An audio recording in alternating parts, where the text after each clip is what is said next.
Barnaby Rudge by Charles Dickens. Chapter 70. Mr. Dennis, having dispatched this piece of business without any personal hurt or inconvenience, and having now retired into the tranquil respectability of private life, resolved to solace himself with half an hour or so of female society. With this amiable purpose in his mind, he bent his steps towards the house where Dolly and Miss Haredale were still confined, and whither Miss Miggs had also been removed by order of Mr. Simon Tappertit. As he walked along the streets with his leather gloves clasped behind him, and his face indicative of cheerful thought and pleasant calculation, Mr. Dennis might have been likened unto a farmer ruminating among his crops, and enjoying by anticipation the bountiful gifts of Providence. Look where he would, some heap of ruins afforded him rich promise of a working off. The whole town appeared to have been ploughed and sown and nurtured by most genial weather, and a goodly harvest was at hand. Having taken up arms and resorted to deeds of violence, with the great main object of preserving the Old Bailey in all its purity, and the gallows in all its pristine usefulness and moral grandeur, it would perhaps be going too far to assert that Mr. Dennis had ever distinctly contemplated and foreseen this happy state of things. He rather looked upon it as one of those beautiful dispensations which are inscrutably brought about for the behoof and advantage of good men. He felt, as it were, personally referred to in this prosperous ripening for the gibbet, and had never considered himself so much the pet and favourite child of destiny, or loved that lady so well or with such a calm and virtuous reliance in all his life. As to being taken up himself for a rider, and punished with the rest, Mr. Dennis dismissed that possibility from his thoughts as an idle chimera, arguing that the line of conduct he had adopted at Newgate, and the service he had rendered that day, would be more than a set-off against any evidence which might identify him as a member of the crowd.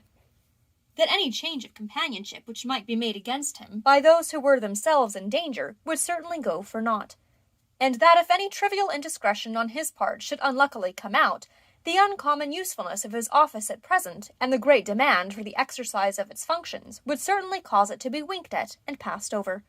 In a word, he had played his cards throughout with great care, had changed sides at the very nick of time, had delivered up two of the most notorious rioters and a distinguished felon to boot, and was quite at his ease.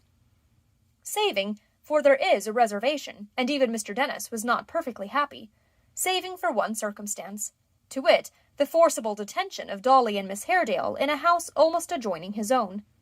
This was a stumbling block, for if they were discovered and released, they could, by the testimony they had it in their power to give, place him in a situation of great jeopardy, and to set them at liberty, first extorting from them an oath of secrecy and silence, was a thing not to be thought of.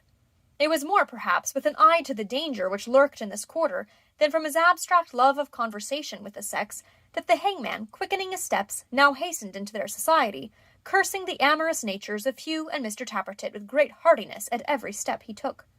When he entered the miserable room in which they were confined, Dolly and Miss Haredale withdrew in silence to the remotest corner. But Miss Miggs, who was particularly tender of her reputation, immediately fell upon her knees and began to scream very loud, crying, "What will become of me? Where is my Simmons? Have mercy, good gentlemen, on my sex's weaknesses," with other doleful lamentations of that nature, which she delivered with great propriety and decorum. Miss, whispered Dennis, beckoning to her with his forefinger, "come here. I won't hurt you. Come here, my lamb, will you?" On hearing this tender epithet, Miss Miggs, who had left off screaming when he opened his lips, and had listened to him attentively, began again, crying, "Oh, I'm his lamb! He says I'm his lamb! Oh, gracious, why wasn't I born old and ugly? Why was I ever made to be the youngest of 6, and all of 'em dead and in their blessed graves, excepting one married sister, which is settled in Golden Lion Court, number 27, second bell handle on the—" "Don't I say I ain't a-going to hurt you?" said Dennis, pointing to a chair. "Why, miss, what's the matter?" "I don't know what mayn't be the matter," cried Miss Miggs, clasping her hands distractedly. "Anything may be the matter." "But nothing is, I tell you," said the hangman. "First stop that noise and come and sit down here, will you, Chucky?"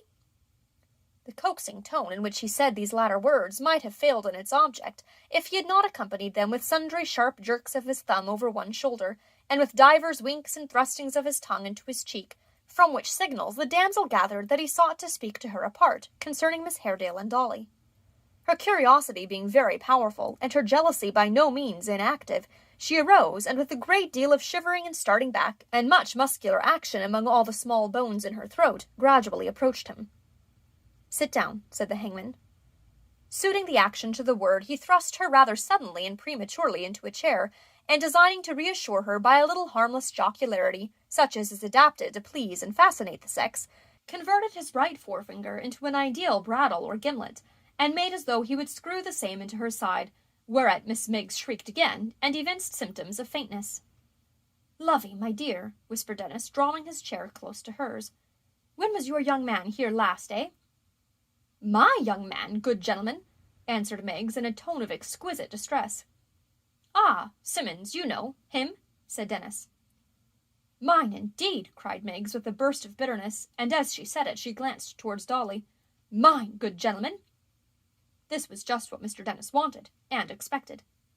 "Ah," he said, looking so soothingly, not to say amorously, on Miggs, that she sat, as she afterwards remarked, on pins and needles of the sharpest Whitechapel kind, not knowing what intentions might be suggesting that expression to his features. "I was afraid of that.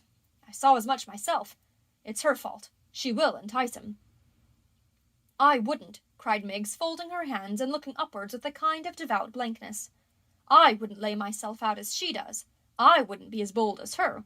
I wouldn't seem to say to all male creatures, 'Come and kiss me,' and here a shudder quite convulsed her frame, for any earthly crowns as might be offered. Worlds," Miggs added solemnly, "should not reduce me. No, not if I was Venus." "Ah, but you are Venus, you know," said Mr. Dennis, confidentially. "No, I am not, good gentleman," answered Miggs, shaking her head with an air of self-denial which seemed to imply that she might be if she chose, but she hoped she knew better. "No, I am not, good gentleman. Don't charge me with it." Up to this time she had turned round, every now and then, to where Dolly and Miss Haredale had retired, and uttered a scream or groan, or laid her hand upon her heart, and trembled excessively, with a view of keeping up appearances, and giving them to understand that she conversed with the visitor under protest and on compulsion, and at a great personal sacrifice for their common good. But at this point Mr. Dennis looked so very full of meaning, and gave such a singularly expressive twitch to his face as a request to her to come still nearer to him, that she abandoned these little arts, and gave him her whole and undivided attention. "When was Simmons here, I say?" quoth Dennis in her ear. "Not since yesterday morning, and then only for a few minutes. Not all day the day before." "You know he meant all along to carry off that one," said Dennis, indicating Dolly by the slightest possible jerk of his head, "and to hand you over to somebody else." Miss Miggs, who had fallen into a terrible state of grief when the first part of the sentence was spoken, recovered a little at the second, and seemed by the sudden check she put upon her tears to intimate that possibly this arrangement might meet her views, and that it might, perhaps, remain an open question. "But unfortunately," pursued Dennis, who observed this, "somebody else was fond of her too, you see, and even if he wasn't, somebody else is took for a rider, and it's all over with him." Miss Miggs relapsed. "Now I want," said Dennis, "to clear this house and to see you righted. What if I was to get her off? Out of the way, eh?" Miss Miggs, brightening again, rejoined, with many breaks and pauses, from excess of feeling, that temptations had been Simmons's bane, that it was not his fault, but hers, meaning Dolly's, that men did not see through these dreadful arts as women did, and therefore was caged and trapped as Simmons had been, that she had no personal motives to serve, far from it, on the contrary, her intentions was good towards all parties. But, forasmuch as she knowed that Simmon, if united to any designing and artful minxes, she would name no names, for that was not her dispositions, to any designing and artful minxes, must be made miserable and unhappy for life, she did incline towards prewentions. Such, she added, was her free confessions. But, as this was private feelings, and might perhaps be looked upon as vengeance, she begged the gentleman would say no more. Whatever he said, wishing to do her duty by all mankind, even by them as had ever been her bitterest enemies, she would not listen to him. With that she stopped her ears, and shook her head from side to side, to intimate to Mr. Dennis that though he talked until he had no breath left, she was as deaf as any adder. "Look'ee here, my sugar-stick," said Mr. Dennis, "if your view's the same as mine, and you'll only be quiet and slip away at the right time, I can have the house clear tomorrow, and be out of this trouble. Stop, though. There's the other." "Which other, sir?" asked Miggs, still with her fingers in her ears, and her head shaking obstinately. "Why, the tallest one yonder," said Dennis, as he stroked his chin, and added in an undertone to himself something about not crossing Muster Gashford. Miss Miggs replied, still being profoundly deaf, that if Miss Haredale stood in the way at all, he might make himself quite easy on that score, as she had gathered from what passed between Hugh and Mr. Tappertit when they were last there, that she was to be removed alone, not by them, but by somebody else, tomorrow night. Mr. Dennis opened his eyes very wide at this piece of information, whistled once, considered once, and finally slapped his head once and nodded once, as if he had got the clue to this mysterious removal, and so dismissed it. Then he imparted his design concerning Dolly to Miss Miggs, who was taken more deaf than before when he began, and so remained all through. The notable scheme was this. Mr. Dennis was immediately to seek out from among the rioters some daring young fellow, and he had one in his eye, he said, who, terrified by the threats he could hold out to him, and alarmed by the capture of so many who were no better and no worse than he, would gladly avail himself of any help to get abroad, and out of harm's way with his plunder, even though his journey were encumbered by an unwilling companion. Indeed, the unwilling companion, being a beautiful girl, would probably be an additional inducement and temptation. Such a person found, he proposed to bring him there on the ensuing night, when the tall one was taken off, and Miss Miggs had purposely retired, and then that Dolly should be gagged, muffled in a cloak, and carried in any handy conveyance down to the river side, where there were abundant means of getting her smuggled snugly off in any small craft of doubtful character, and no questions asked. With regard to the expense of this removal, he would say at a rough calculation that 2 or 3 silver tea or coffee pots, with something additional for drink, such as a muffineer or toast-rack, would more than cover it.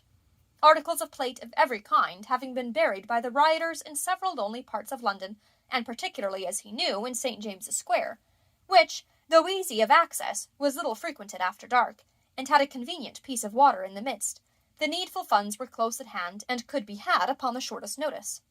With regard to Dolly, the gentleman would exercise his own discretion. He would be bound to do nothing but to take her away and keep her away. All other arrangements and dispositions would rest entirely with himself. If Miss Miggs had had her hearing, no doubt she would have been greatly shocked by the indelicacy of a young female's going away with a stranger by night, for her moral feelings, as we have said, were of the tenderest kind. But directly Mr. Dennis ceased to speak, she reminded him that he had only wasted breath. She then went on to say, still with her fingers in her ears, that nothing less than a severe practical lesson would save the locksmith's daughter from utter ruin, and that she felt it, as it were, a moral obligation and a sacred duty to the family, to wish that someone would devise one for her reformation.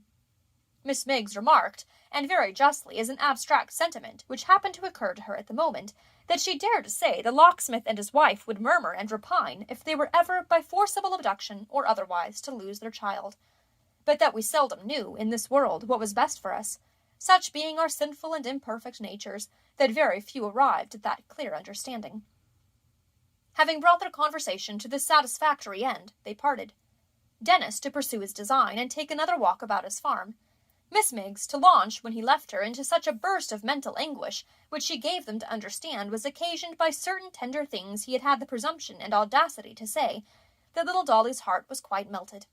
Indeed, she said and did so much to soothe the outraged feelings of Miss Miggs, and looked so beautiful while doing so, that if that young maid had not had ample vent for her surpassing spite, in a knowledge of the mischief that was brewing, she must have scratched her features on the spot.